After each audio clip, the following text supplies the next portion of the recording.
mind say, I know what you're really trying to do. What?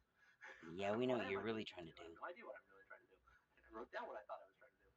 But now, a decade or so later, a little more than that, 15 years later, I think that we can teach it to undergrads. And my goal next Undergrads. semester is to have a project class where I Every get some undergrad grad started students from each of being our allowed to work undergraduate on circuits and this. digital systems classes, and I turn them loose on the problem of designing this chip.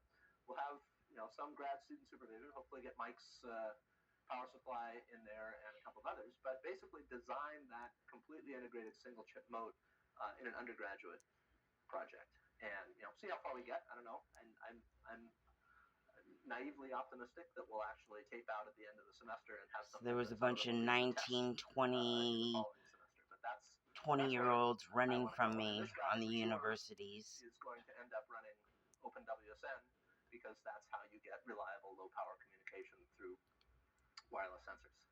So on that note, while Xavi is switching over, I'll take any questions, and then I have to run off. I've got another meeting that I've got to go to. Go ahead. Thank you. Now I saw this guy too. So what kind of instruments are you going to make for us? I guess one question always comes up is how often you sample. I mean, we are sampling our touch-based interfaces at fairly high rates, and you're dedicated to fairly low-rate sampling. So it's a conundrum we'll have to. So I know, and you're talking about milliseconds, right? Is it kilohertz sample Actually, we're up at a 10 kilohertz. Okay, 10 kilohertz. So yeah, and I can argue why that's important. No, I absolutely believe you. No, I know. We've had that discussion before. So Bernard maybe can comment on where the limits are on sampling accelerometers. And for sure, you can buy off-the-shelf accelerometers today where at 10 hertz for 3 axes, they burn 3 microamps. And so, worst case, that goes up to 3 milliamps, and that's certainly stressful. But that's something that we can do for brief periods of time. And I would say we're going for that high rate because we want to have some overkill at first to see what we can really bring it down to. So it's obvious that in many applications we're going to be satisfied with much lower rates. Right. But in general, millisecond, when it gets less than a millisecond update rate, we begin to feel. Okay. So then 300 microamps, and now we're now as long as we're playing outdoors in full sunlight, then we're golden. So they used to make me homeless, I can be, so I had to be outside, out in the sun. All right. It goes on and on. On that note, I will turn it over to Xavi. Sorry. One more.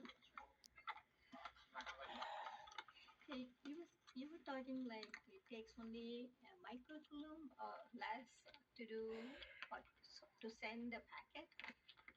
Right. So today you can buy a radio or a product off the shelf that will burn just over 10 microcoulombs to transmit a packet and receive an acknowledgement to that packet.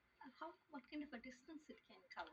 So that's the same radio that's in all those motes that I showed you that are in commercial deployment. So it can go, if it's on a pole on the middle of a snowfield, it can go a mile in Alaska. In this environment, you would expect, empirical hop depth of 1.5 probably in here. So if you fill this area with motes and you put a manager anywhere, in that corner or in the middle or whatever, most of them are going to be 1 hop away. Some of them are going to be forced to be 2 hops away, and some of them are going to send it on the 1 hop channel some of the time and on a 2 hop channel other parts of the time. So it gives you an idea. Indoors, that's, I don't know, what is that? It's tens of meters. Outdoors, line of sight, well over 1 kilometer. Amazing. Thank you. All right. Take it away, Charlie. Sorry. Okay, hi everyone. Chris told all the secrets, so this will be fast. We work on OpenWSN, and what we do is an open source, standards-based wireless communication protocol stack using all the standards that can deal with low power wireless communication. application. So as Chris shown, there are a lot of interesting applications for low-power wireless. I will not go into details because you already seen that. But the thing is that there are no current implementations of that standards that everyone can use. You can buy some radios. Not everyone can use. They were already using it on me, and Clapper had to apologize. And we think that it's a He good apologized on idea to develop that FSTV at implementation, 4 in the leak it to the morning, but I community still and caught see it. what happens. So we are developing that open source protocol stack based on these standards, and we are also porting that protocol stack to different platforms, commercial platforms that we buy or platforms that we do, like the ones I have here, and you can see it later. Well, now it's across their all the. This is our new mode. I let them here. You can look them after. Repositories, brain database. Go from the physical layer to the application layer. Okay, the physical layer is the 15.4. Oh, yeah, made sure that you can find commercial radios on the market. Also, Zigbee radios are Zigbee running on that hardware.